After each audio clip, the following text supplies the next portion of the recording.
Hey, comic book fans, welcome back to Comic Book Corner 2.0. And fans, you're back with me, Mike Spider Slayer. Get ready to do comic book haul, week number 153. That's right, fans. Last week, I did all the books digitally, and I hated it. But this week, I wound up going back to the comic book store, picking up the books that I got from last week, and then I got this week's books on top of it. Now, before we get into this week's haul, guys, I wanted to let you know that finally I will be able to do my 2,000 subscriber live show on Saturday. That's right, Saturday night at 9 p.m. Eastern Standard Time. I will be doing a Q&A live show to celebrate that 2,000 milestone mark that I hit a couple weeks back. I was able to finally set a date and actually say, okay, I can do it. So guys, if you're looking forward to asking me some questions live, go ahead, stop by, watch the show, and I'll be on there as long as you guys allow me to. So stay tuned for that on Saturday, 9 p.m. Eastern Standard Time. So with that being said, let's get started with the haul, shall we? Here we go. All right, so this is an indication of how many books I wound up getting. Now, I'm not going to go over all of last week's books, but I will show you this week's books, obviously. So there goes the bag. Bag is gone. It's on the floor. No more bag. Okay, so first off, let's show you what I got. I got a couple of the Black Vortex bookmarkers. Pretty impressive there with its little shiny mirror thing or whatever the hell it is. But I don't know if I'm reading the whole thing of this or not. But yeah, Black Vortex bookmarks. Ooh, are you getting dizzy? Oh, okay, all right. So we wound up getting that. All right. So let me weed out through some of these old books. And I'll show you what we got here. So, all right. I think we got it all. Yes. All right. So, this is all of last week's books. All of that. And it was a hefty week last week. This week, not nearly as many books, but this was my favorite cover of the week last week. I love the Batman and Robin cover. I think it's just awesome seeing it in a physical copy form, so I really like that. But that was all the books from last week. Now, let's go on to this week's books, and I'll show you what I got. So, first book here that I picked up was a independent Jonathan Hickman's book. This book is a little pricey. It's $4.50. However, guys, it's 64 pages long, and this is known as The Dying and the Dead. I'm not a huge fan of Hickman, but I saw this digitally at first, and I was reading it, and I was very impressed with it. It kind of has a east to west type of feel to it, the tones and the colors of the book. This is what it kind of looks like on here too. I think it's worth the money for $4.50 for a pickup for 64 pages. The first issue is very simplistic. It's an easy story to follow so far. But you know how Jonathan Hickman gets very in depth with his stories, but I can see this being a pretty solid story going forward here. So if you guys are looking for the independent this week, look for this one. This is Dying and the Dead, issue number 1. All right, next for this week from DC Comics, we got Deathstroke, issue number 4. This is the issue where Deathstroke goes to Gotham and meets up with Harley Quinn. Now, Harley Quinn has a score to settle with Deathstroke since he bailed on the Suicide Squad. I think it was like issue number 2 or number 3 of this latest volume here. I love what Tony S. Daniel is doing with the book. I'm not sure how this issue is going to fit into the entire story here, but I do love his artwork, and visually I think he does a wonderful job with the artwork. There's lots of detail to characters' faces, lots of expressions in here. Let me see if I can get an actual picture here. Yep, this is really awesome right there. So it's a good book to look at. I'm very impressed with everything that I see with this with this issue and the series in itself. So this is Deathstroke issue number 4. All right, next this week we have DC Comics issue number 38 of Batman. This is Endgame issue part 4, excuse me. Last issue we got to see that Commissioner Gordon was either shot, killed, or captured, or something of the sorts. He was probably neither of any of them. You know, he might be held captive or whatever it is, but Batman's forced to try to go after the Joker now. The whole Gotham is under his particular, gas.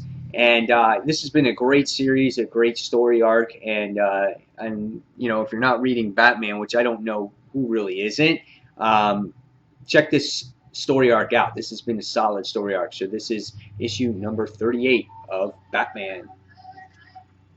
All right. Next, we have the lackluster of them all, and that is the New 52 Future's End, issue number 39. That's right. Here we can see on the cover we have Amethyst. It looks like versus King Kong.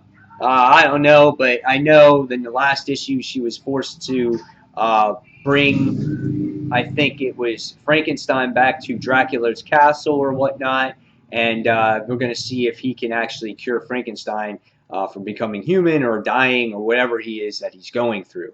So this is Future's End, issue number 39. All right, next we have Nova.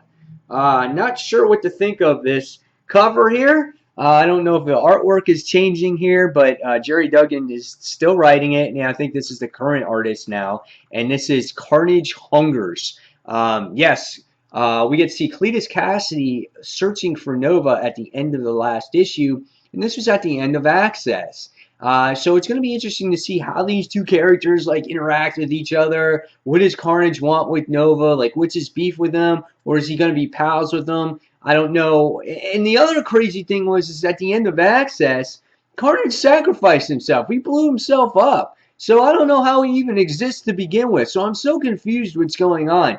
I'm just confused with Marvel in general when it comes to the whole what's going on in their universe coming up with Secret Wars. So I guess that's a whole other topic to tell, but it's going to be interesting to see how Cletus is actually still in this series or in this issue or in the Marvel universe currently after he did get blown up in Access. So if you guys are interested in Nova, this is Nova issue number 26.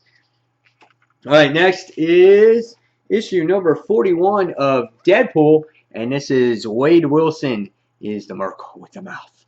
So it's Jerry Duggan also does the writing on this particular series. He's one of my favorite writers right now. I think he's doing a phenomenal job with a lot of titles that he is writing. And I love the last issue of Deadpool, so I'm going to give this particular issue a try. Hopefully that this starts a new story arc with the series because a lot here. So, yeah, this is Deadpool issue number 41.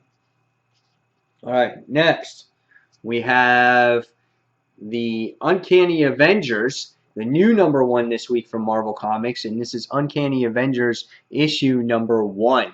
Again, this is out of the events of Access as well. Here we have Scarlet Witch in there, Quicksilver in there as well, Vision. And, what we found out in Access that Scarlet Witch is no longer related to Magneto, and neither is Quicksilver. And I don't know how this whole thing is going to play out together with the Avengers and the X-Men working together when they want nothing to do with each other. I don't know what's happening here. So we'll find out. We'll see. And this is Uncanny Avengers issue number 1. This book is written by Rick Remender, and the artwork on here is done by Daniel Aguni? I don't know. But looking at the artwork firsthand, it's okay. I can tell you right now that I'm not impressed with it. It's kind of not my style. But we'll see what the story has to offer here. So, again, Uncanny Avengers issue number 1. Next on the list this week is from Zenos Scope, and this is Zenos Scope Robin Hood issue number 6.